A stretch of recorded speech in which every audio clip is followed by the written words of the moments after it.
ওকে, আজকে আমরা স্টার্ট করছি ইকোনমিক্স একটা চ্যাপ্টার, মার্কেট চ্যাপ্টারের মধ্যে, যেটা হচ্ছে মনোপলি বা একচেটিয়া বাজার। তো এর আগে আমরা অলরেডি পূর্ণাঙ্গ প্রতিযোগিতা বাজার অনেকগুলো ভিডিও ছেড়ে দিয়েছি। তো তোমরা যারা দেখোনি তারা অবশ্যই ভিডিওটা দেখে নাও, দেন এই ভিডিওটা তোমরা অবশ্যই মুখ করো। দেখো, প্রথম কথা বলে রাখি যে একচেটিয়া বাজার মানে কি, সিম্পল আইডিয়া যদি দিই, যেখানে মাত্র একজন মতো বিক্রেতা থাকবে, যেখানে মাত্র একজন মতো বিক্রেতা নিজের খেয়াল খুশি মতো দাম ঠিক করতে পারবে। ঠিক আছে, যা ওর যেটা মন চাইবে দাম, যে আমি এই প্রোডাক্টের জন্য আমি এই এত টাকা রাখবো। মানে একজন মতো বিক্রেতা মানে কি, ওই প্রোডাক্ট যেটা বিক্রি করছে ওই প্রোডাক্টটা অন্য কোনো আর কেউ বিক্রি করে না। মানে একজন বিক্রেতা যে প্রোডাক্টটা বিক্রি করছে সে ওই সেম প্রোডাক্টটা অন্য কেউ বিক্রি করে না। এক্সাম্পল কেমন হতে পারে, আমি যদি বলি ইলেকট্রিসিটি কোম্পানি, গভর্নমেন্টের ইলেকট্রিসিটি, ডাব্লিউবিএসিডি, আমি যদি ওয়েস্ট বেঙ্গল কথা বলি, ডাব্লিউবিএসিডিএল যেটা আমাদের ইলেকট্রিসিটি বোর্ড, তো ওইটা একজনই মাত্র বিক্রেতা। আর কি কেউ আছে ওয়েস্ট বেঙ্গলে? আবার যদি বলি ইন্ডিয়ান রেলওয়ে কিন্তু একজনই। আর কি কেউ আছে? আরও যদি অন্য কোনো গভর্নমেন্ট বডি হতে পারে। ঠিক আছে, যেমন আমি বলি কমার্সের জন্য যেটা থাকে সিএম ইনস্টিটিউট, আইসিএমআই, ইন্ডিয়াতে একজনই আছে। তো এগুলোকে বলা হয় মনোপলি, মানে যেখানে একজনই মাত্র বিক্রেতা, ক্রেতা অসংখ্য। ঠিক আছে, সেটা হচ্ছে মনোপলি, যে নিজের ইচ্ছা মতো দাম দাম নির্ধারণ করতে পারে। ঠিক আছে, খেয়াল খুশি মতো দাম ঠিক করতে পারে। তাই এটাকে বলা হয় কি, দাম পৃথকীকরণ। কারণ যেখানে যেখানে মানুষের জন্য সে নির্দিষ্ট একটা দাম ঠিক করতে পারে, যে হ্যাঁ, আমি এই জায়গার জন্য আমি একটু গ্রামীণ অঞ্চলে বা যেখানে খুব রিমোট এরিয়া, যেখানে খুব মানুষের অত যোগাযোগ ব্যবস্থা নেই, পরিবহন ব্যবস্থা নেই, সেখানে আমি কম দাম রাখবো। একটু শহর অঞ্চলের দিকে আমি বেশি দাম রাখবো। তো এরকম করতে পারে। তো এটাকে বলা হয় দাম পৃথকীকরণ, যে সবার জন্য আলাদা আলাদা, কাস্টমারের জন্য আলাদা আলাদা দাম ফিট করা। তো এইগুলো হচ্ছে মনোপলি যে বাজার সেইখানে করা যায়। তার বিক্রেতা, মনোপলি বাজারের বিক্রেতা এই জিনিসটা করতে পারে। তো দেখো, এখানে বলতে চাই দ্রব্যের কোনো ক্লোজ সাবস্টিটিউট নেই, মানে যে দ্রব্যটা বিক্রি করছে তার কোনো আর কোনো সাবস্টিটিউট নেই। মানে সাবস্টিটিউট মানে পরিবর্তিত দ্রব্য, মানে ওটার পরিবর্তে অন্য কোনো দ্রব্য আমরা ইউজ করতে পারবো না। আমি যদি বলি ইন্ডিয়ান রেলওয়ে, ওর জন্য কি আর কোনো সাবস্টিটিউট আছে? ইন্ডিয়ান রেলওয়ে কিন্তু একটাই আছে পুরো ইন্ডিয়াতে, আর কিন্তু কোনো রেলওয়ে সিস্টেম নেই, আমাদেরকে ইন্ডিয়ান রেলওয়ে ইউজ করতে হবে। আচ্ছা, তারপরে দেখো মার্কেটের পাওয়ার আছে, হ্যাঁ, অবশ্যই মার্কেটের পাওয়ার রয়েছে। কারণ এরা হচ্ছে গভর্নমেন্ট বডি, যারা একবার মনোবলি হয়ে যায়, যাদের একবার একচেটিয়া ব্যাপারটা চলে আসে, তার অফকোর্স তারা মার্কেট পাওয়ার চলে আসে। তো এই হলো কয়েকটা বৈশিষ্ট্য বা এটা সংজ্ঞা বলতে পারো, বা মনোপলি ব্যাপারটা বেসিক আইডিয়া, মনোপলি ব্যাপারে বেসিক আইডিয়া। এবার নেক্সট যদি মুভ করি আমরা,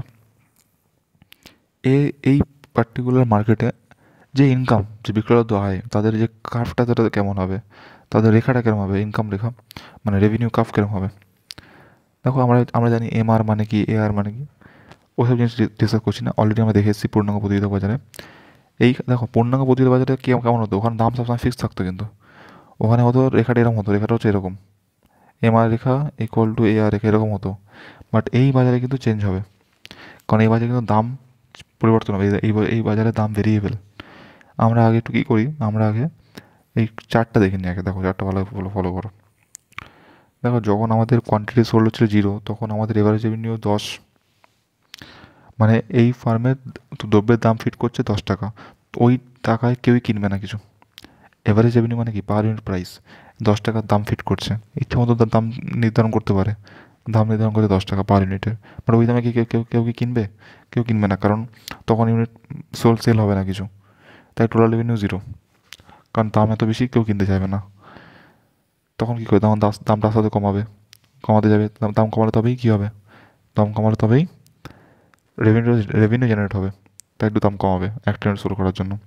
দেন যত ইউনিটস কম বাড়াতে থাকবে, মানে এই ফার্ম কী চাইবে, যে আমার যাতে সব থেকে বেশি সেল হয়, আমার ইউনিট যাতে সব থেকে বেশি যাতে সেল হয়।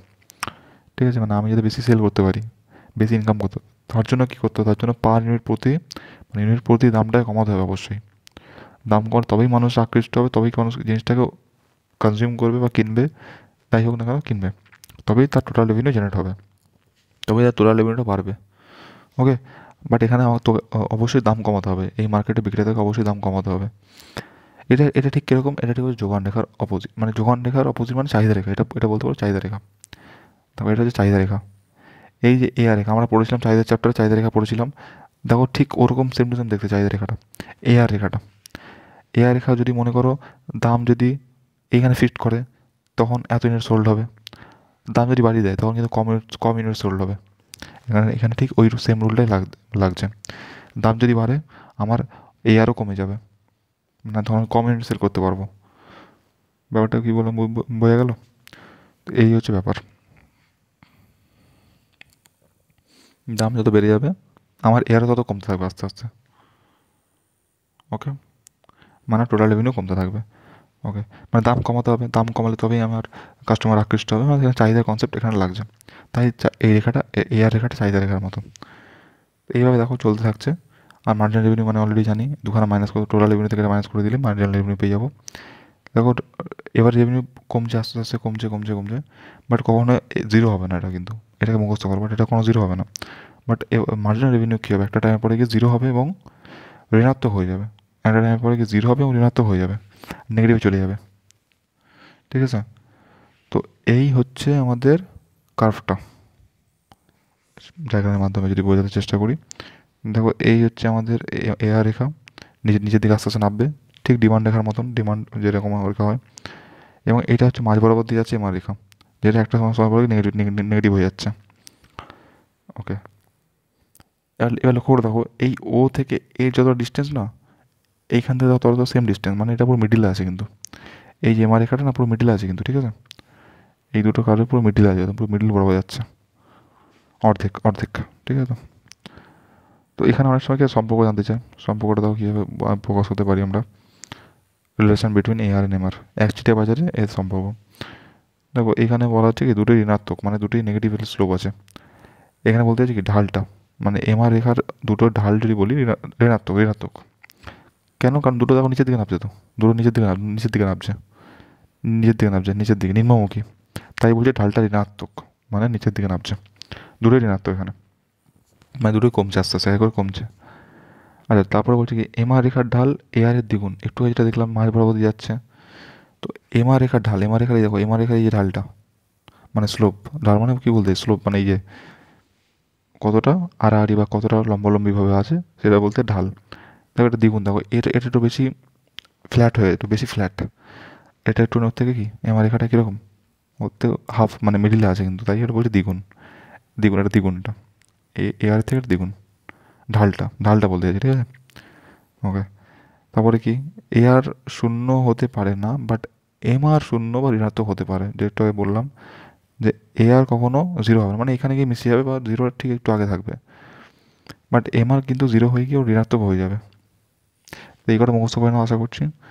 এটা বেসিক কনসেপ্ট হলো যে এমআর এআর কোনো সম্পর্ক কেমন দেখতে হয় অ্যাকচুয়ালি বাজারে, মানে বলতে গেলে ডিমান্ড, ডিমান্ড কার্ভকে বলা হয় AR equal to demand, AR equal to demand. এটাকে মাথায় রেখে দাও। চলো নেক্সট ভিডিওতে অন্য টপিকে ডিসকাস করছি।